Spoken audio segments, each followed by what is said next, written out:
అంధుల గుండె చప్పుడు visually challenge employees association YouTube channel. మా ఛానల్ను సబ్స్క్రైబ్ చేయండి, లైక్ చేయండి, షేర్ చేయండి, కామెంట్ చేయండి. Please subscribe to VCEA-AP YouTube channel. Andhra Pradesh అంధుల గుండె చప్పుడు. అధ్యాయం 2 హక్కులు మరియు అర్హతలు. సమానత్వం, పక్షపాత రహితం. దివ్యాంగులు తమ హక్కులు పొందే విధంగా సముచిత ప్రభుత్వం చర్యలు చేపట్టాలి. సమానత్వపు హక్కు, గౌరవప్రద జీవితం, ఇతర పౌరుల వలె ఆమె లేక అతడు సమ్మతితో కూడిన ఉనికిని కలిగి ఉండేందుకు తగిన చర్యలు తప్పక తీసుకోవాలి. సముచిత ప్రభుత్వం అనుకూల పరిస్థితులను కల్పించి దివ్యాంగుల సామర్థ్యాన్ని ఉపయోగించుకునే విధంగా చర్యలు చేపట్టాలి. న్యాయసమ్మతమైన లక్ష్యాన్ని చేరుకునేందుకు ఉద్దేశించిన చర్య లేదా విస్మరణకు తత్సమానంగా విధానాన్ని పేర్కొంటేనే తప్ప వైకల్యం గల ఏ వ్యక్తి పట్ల వారి వైకల్యం కారణంగా వివక్ష చూపకూడదు. కేవలం వైకల్యం కారణంగా చూపుతూ ఆమె లేక అతని వ్యక్తిగత స్వేచ్ఛను హరించకూడదు. దివ్యాంగులకు హేతుబద్ధమైన వసతి సౌకర్యాలు కల్పించేందుకు సముచిత ప్రభుత్వం తగిన చర్యలు చేపట్టాలి. వైకల్యం గల మహిళలు, పిల్లలు తమ హక్కులను ఇతరులతో సమానంగా అనుభవించేటట్లు చూడడానికి సముచిత ప్రభుత్వం, స్థానిక యంత్రాంగాలు తగిన చర్యలు చేపట్టాలి. సముచిత ప్రభుత్వం మరియు స్థానిక యంత్రాంగాలు వైకల్యం గల పిల్లలందరూ వారి వయస్సు మరియు అంగవైకల్యాన్ని దృష్టిలో ఉంచుకొని వారిని ప్రభావితం చేసే అన్ని అంశాలపై తమ అభిప్రాయాలను స్వేచ్ఛగా వ్యక్తపరిచే సమాన హక్కును కలిగి ఉండేలా చూడాలి. దివ్యాంగులు సమాజంలో జీవించే హక్కు కలిగి ఉండాలి. దివ్యాంగులు ఈ క్రింది స్థితిగతులను కలిగి ఉండేందుకు సముచిత ప్రభుత్వం కృషి చేయాలి. ఒకే ప్రత్యేకమైన నివాస ప్రదేశంలో ఉండాలి అని నిర్బంధించకూడదు మరియు వయస్సు, లింగం పట్ల తగిన శ్రద్ధ చూపుతూ జీవనానికి అవసరమైన మద్దతుతో కూడిన వ్యక్తిగత సేవలతో పాటు తగినంత గృహవసతి, నైవాసిక మరియు ఇతర కమ్యూనిటీ మద్దతు సేవలను అందుబాటులో ఉంచాలి. దివ్యాంగులపై ఎటువంటి దుర్భాష, హింస, కించపరచటం వంటి అమానుష చర్యలకు పాల్పడకుండా వారిని కాపాడేందుకు అవసరమైన సంబంధిత చర్యలు ప్రభుత్వం చేపట్టాలి. ఈ క్రింది సందర్భాలలో తప్ప దివ్యాంగులపై ఎటువంటి పరిశోధనలను చేపట్టడానికి వీలు లేదు. అవి సమాచారాన్ని ధృవీకరించేందుకు అందుబాటులో ఉన్న విధానాలు, సాధనాలు మరియు నమూనాల ద్వారా అతడు లేక ఆమె నుండి స్వేచ్ఛాయుత మరియు అవగాహనతో కూడిన అనుమతి పొందినప్పుడు మరియు సముచిత ప్రభుత్వంచే ఆ ఉద్దేశం కోసం నిర్ణయించబడిన రీతిలో ఏర్పాటు చేయబడిన వైకల్యంపై పరిశోధనా కమిటీ యొక్క ముందస్తు అనుమతి ఉన్నప్పుడు.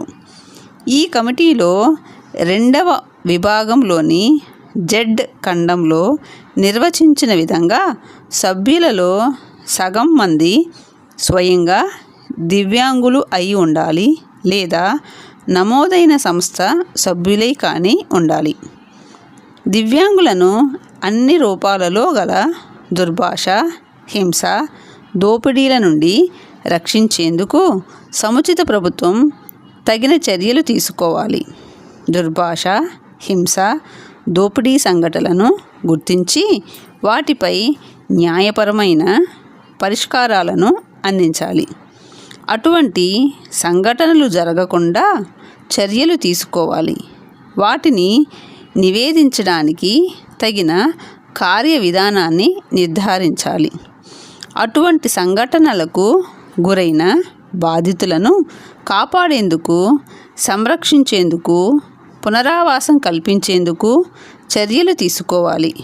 మరియు ప్రజలకు అటువంటి సంఘటనలపై అవగాహన కల్పించి వీటిపై తగిన సమాచారాన్ని లేక గుర్తింపు పొందిన సంస్థ కానీ దివ్యాంగులు దుర్భాష, హింస, దోపిడీ వంటి అఘాయిత్యాలకు గురైనట్లు లేదా గురి అవుతున్నట్లు లేదా గురి కాబోతున్నట్లు భావిస్తే దానికి సంబంధించిన సమాచారాన్ని ఆ సంఘటన జరిగే ప్రాంత స్థానిక అధికార పరిధి గల ఎగ్జిక్యూటివ్ మెజిస్ట్రేటుకు అందించవచ్చు.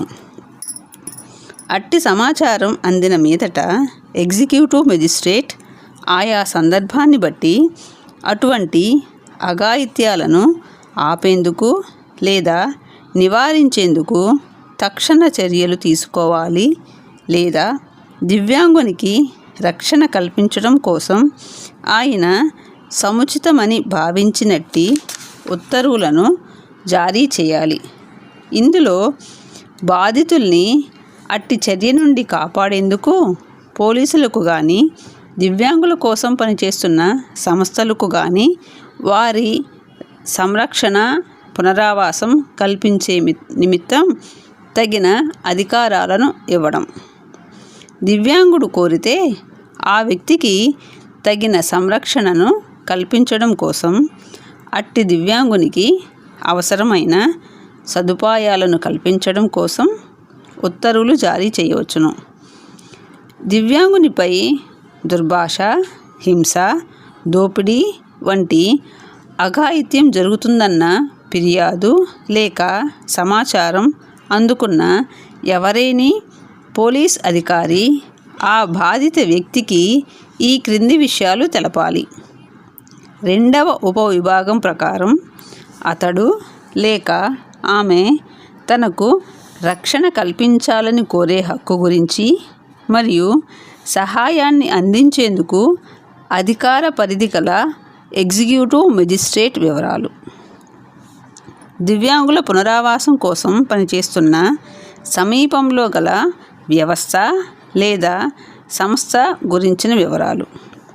ఉచిత న్యాయ సహాయం పొందే హక్కు మరియు ఆ నేరానికి సంబంధించి ఈ చట్టంలోని నిబంధనల ప్రకారం లేదా మరేదైనా చట్ట ప్రకారం ఫిర్యాదును దాఖలు చేసే హక్కు ఉందని, అయితే ఈ విభాగంలో ఏదియును అందుకున్న సమాచారంపై చట్ట ప్రకారం చర్యలు తీసుకునే బాధ్యత నుండి పోలీస్ అధికారి తప్పించుకునేందుకు వీలు కల్పించదు. ఎగ్జిక్యూటివ్ మెజిస్ట్రేట్ ఆరోపించిన చర్య లేదా ప్రవర్తన భారత శిక్షా స్మృతి ప్రకారం కానీ అమలులో ఉన్న మరి ఏ ఇతర చట్టం ప్రకారం కానీ నేరంగా కనిపిస్తే ఆయా సందర్భాన్ని బట్టి అధికార పరిధిని కలిగి ఉన్న జ్యుడిషియల్